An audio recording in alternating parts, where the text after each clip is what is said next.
Oui, Luc. Alors, comme prévu, j'ai tenu à faire une petite analyse de ton vidéo. Alors, en situation crawl à un bras, qu'on va regarder ça ensemble. Je sais pas, toi, ce que tu en penses. Moi, je trouve que l'exécution est vraiment pas si pire. Il y a beaucoup de bonnes choses dans ton exécution, évidemment. Sinon, tu ne serais pas un bon nageur. Moi, la chose qui me bug vraiment beaucoup, là, ce qui me dérange le plus dans ton exécution, je pense que ça va être un défi euh, probablement de tout instant, là, autant dans l'exécution de cet éducatif-là que dans d'autres éducatifs, que dans le style complet, surtout, c'est vraiment ta position de tête. Si tu regardes assez régulièrement, là, tu te retrouves avec un bon 2-3 cm d'eau au-dessus de ta tête. On va essayer de te prendre en défaut. Que je t'ai vu faire un peu plus tôt. De toute façon, je pense que c'est assez apparent.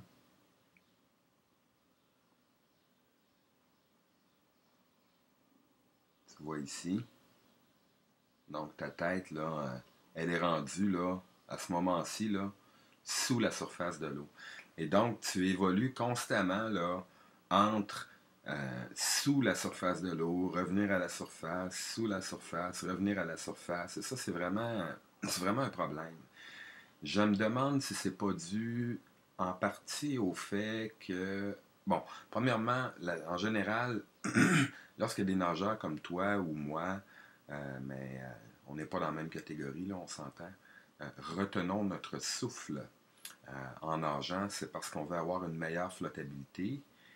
C'est pas impossible que le problème vienne du fait que tu retiennes ton souffle, ce qui donne une meilleure flottabilité ici au niveau du haut du corps, mais par contre, ça fasse caler peut-être un peu le bas du corps, puis pour compenser pour le bas du corps qui cale, tu as tendance à enfoncer ta tête plus creux. Bref, il faudra peut-être voir dans un avenir rapproché à changer un peu ta façon d'expirer sous l'eau, peut-être laisser aller un peu plus d'air, je l'ignore, ça sera à vérifier. Mais c'est très certainement le plus vilain défaut dans ton exécution. Et donc on reprend ça un peu plus tôt.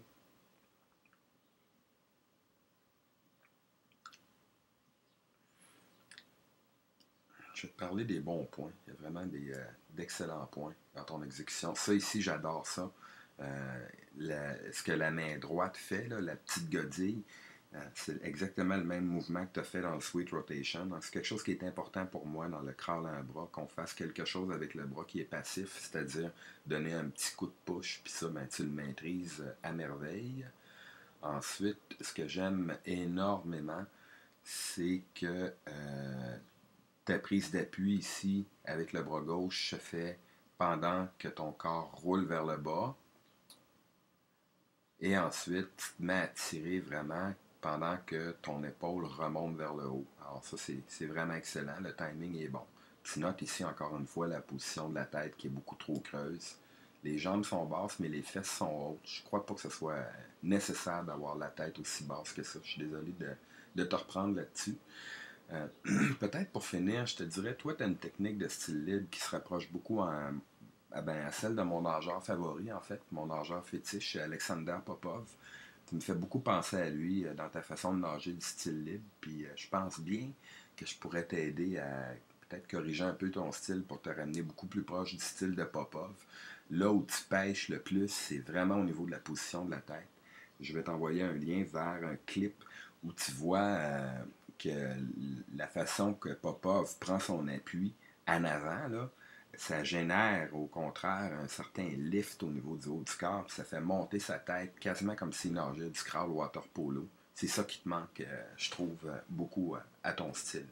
Fait que, en gros, c'est ça. Donc, dans ton crawl à un bras, la première priorité, c'est de changer un peu la position de tête. Là, tu vois, c'était pas si pire, mais et d'essayer de garder une meilleure hauteur.